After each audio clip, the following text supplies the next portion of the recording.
के साथ 2 कप मैंने मैदा लिया है।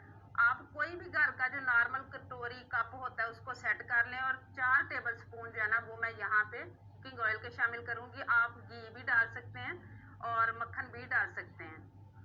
अब इसको हमने अच्छी तरह से मिक्स करना है। उससे पहले यहाँ पे मेरे पास है नमक हाफ टी स्पून और अजवाइन है मेरे पास यहाँ पे 1/4 टीस्पून। अजवाइन से टेस्ट भी बड़ा अच्छा आएगा और इसको हजम करने में भी मदद देगी। अब इसको हमने इस तरीके से करते हुए जो है ना अच्छी तरह से मसल लेना है ताकि मैदे के अंदर जो है ना वो ये जो हमने ऑयल या घी जो भी आपने शामिल किया हो वो अच्छी तरह से पूरे मैदे में जज़ब हो जाए। इस तरीके क्रम्स की तरह हो जाएगा।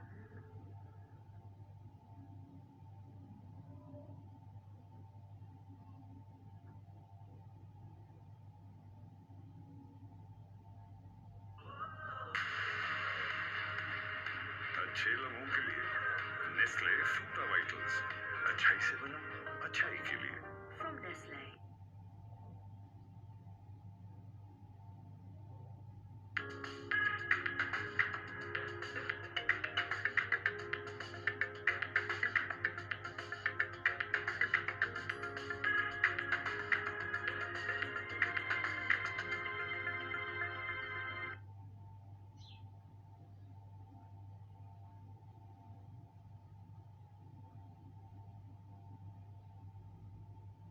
इस तरीके से करते हुए क्रम्स की तरह हो जाएगा।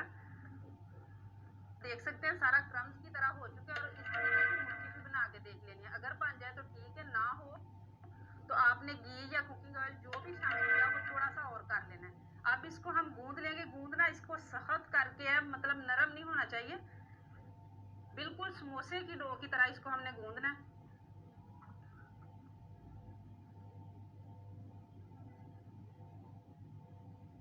आटे को मैंने इकट्ठा कर लिया। आप देख सकते हैं कितना मैंने इसको सख्त रखा है। अब बगैर पानी लगाए या कुकिंग ऑयल इसको हमने इस तरीके से मसलते हुए गूंद लेना है 5 मिनट।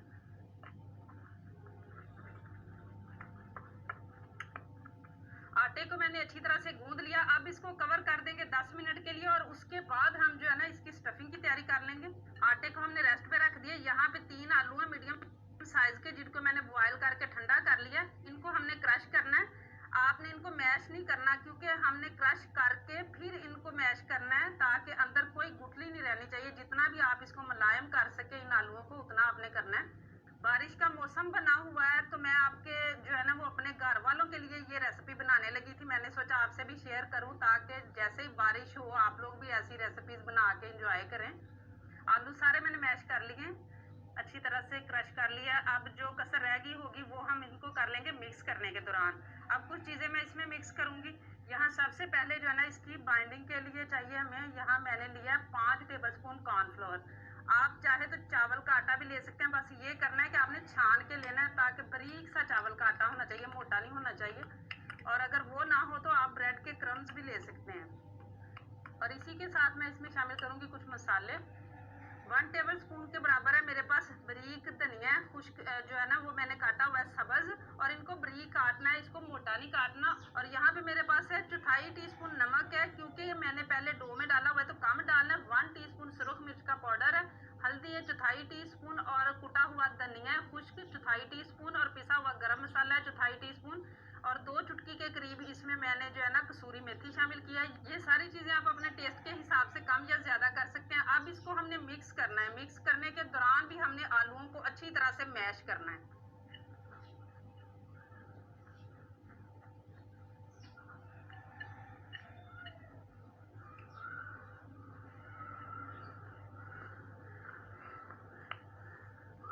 ये मेज़ा भी बिल्कुल रेडी हो चुका है। अब हम अगला काम शुरू करते हैं। आटे को पड़े हुए 10 मिनट हो चुके हैं। अब 2 पेड़े कर लेने हैं। आप उतने पेड़े करें जितने साइज में आपने जो है ना इनको बेलना है। मैं 2 करूंगी और 2 पेड़े बना के एक को कवर कर देंगे और दूसरे की हमने पतली सी रोटी बेलनी है। जैसे हम समोसे की पट्टी बेलते हैं ना वैसे ही हमने इसकी पतली रोटी बेलनी है। एक को मैंने कवर करके साइड पे रख दिया और एक की हम रोटी बेल लेंगे। मैदा हमने लगा लेना नीचे। बादलों की आवाजें आपको आ रही होंगी, बादल गरजना शुरू हो चुके हैं, अभी बारिश नहीं शुरू हुई। रोटी को मैंने बेल लिया, ये आप देख सकते हैं मैंने कितना इसको पतला बेला। अब इसको कवर करके भी एक साइड पे मैं रखूंगी और इसी तरीके से हम दूसरी रोटी बेलना शुरू करेंगे। और जिस प्लेट में इसको रखना है हल्का सा नीचे मैंने मैदा लगा लिया है और ऊपर कर देंगे। इस रोटी को भी मैंने उतना ही बारीक बेल लिया। अब इसके ऊपर हल्का हल्का पानी लगा लेना और पानी लगाने के बाद ये जो हमने मटेरियल आलू का बना के रखा हुआ है ये इसके ऊपर रख के अच्छी तरह से इसको सेट कर देना है। पतला पतला करके इसकी एक तह लगा देनी है हमने इसके ऊपर। आप हाथों को हल्का सा पानी लगा ले क्योंकि ये चिपकता है, हमने बहुत ज्यादा इसको मैश किया हुआ है।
इसको अच्छी तरह से लगा के सेट कर लिया है। अब यहाँ पे भी हल्का सा पानी लगा देना और दूसरी जो रोटी है ना वो इसके ऊपर हमने सेट कर लेनी है। और बारिश जो है ना वो भी आना शुरू हो चुकी है।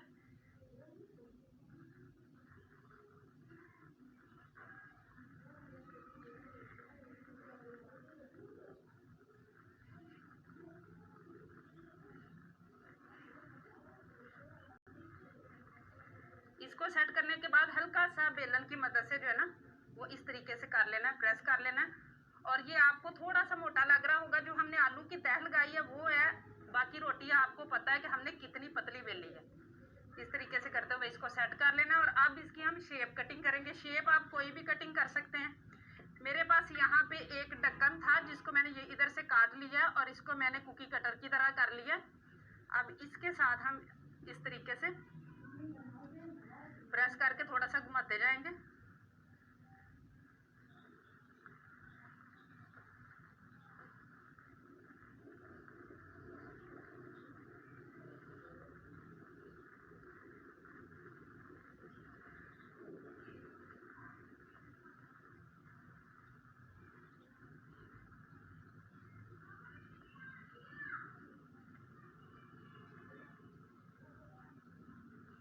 और ये साइड से जो डो निकलेगी उसको भी जाया नहीं करना, उसको भी थोड़ा सा आप जो है ना वो किसी भी शेप में जिस तरीके से भी वो हो छोटे छोटे पीसेस में करके आप उनको फ्राई कर लें।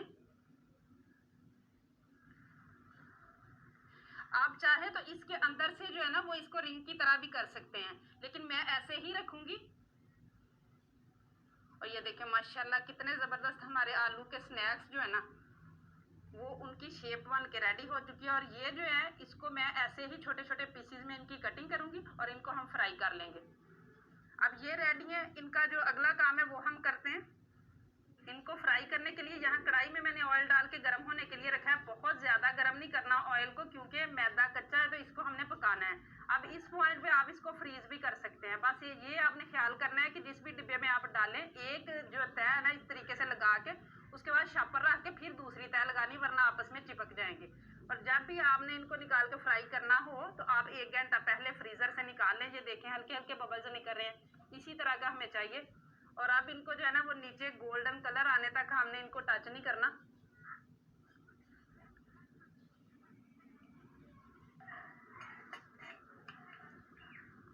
ये आप देख सकते हैं खुद ही ऊपर आना शुरू हो चुके हैं, लेकिन अभी भी इनको हमने टच नहीं करना जब तक नीचे से कलर अच्छी तरह नहीं आ जाएगा। माशाल्लाह इनको पकते हुए 8 मिनट हो चुके हैं और कलर देखें कितना जबरदस्त आया है माशाल्लाह। और सभी फूल चुके हैं, ये देखें बहुत ही माशाल्लाह जबरदस्त, इतनी कमाल की रेसिपी है कि एक मर्तबा इस बरसात में ज़रूर इसको जो है ना ट्राई कीजिएगा और फिर बताइएगा कि कितनी मज़े की बन के तैयार होती है। और समोसे पकौड़े सभी चीज़ों को इसी तरह का कलर हमने दूसरी साइड पे भी लेके आना है। दूसरी साइड से भी कलर माशाल्लाह बहुत ही अच्छी तरह आ चुका है, आप देख सकते हैं। ये देखिए माशाल्लाह कितने ज़बरदस्त हमारे आलू के स्नैक्स रेडी हैं, बहुत ही कम टाइम और कम बजट में बनने वाले माशाल्लाह। अब इनको निकाल के यहाँ पे मैं एक छन्नी में डालूंगी ताकि जो भी एक्स्ट्रा ऑयल है वो निकल जाए। बहुत ही माशाल्लाह क्रिस्पी बन के तैयार हुए हैं।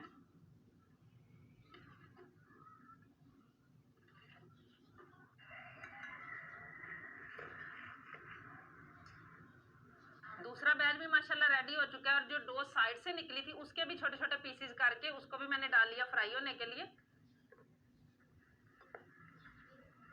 समोसों और पकौड़ों की जगह पे आपने इस बरसात में ये वाली रेसिपी जो है ना ये ज़रूर ट्राई करनी है। ना सिर्फ बनाने में आसान है बल्कि बहुत ही कम बजट के साथ बन के माशाल्लाह तैयार होती है और देखते ही मुंह में पानी आ जाता है और टेस्ट इतना कमाल का है कि पकौड़े समोसे जो है ना वो आप भूल जाएंगे खाना।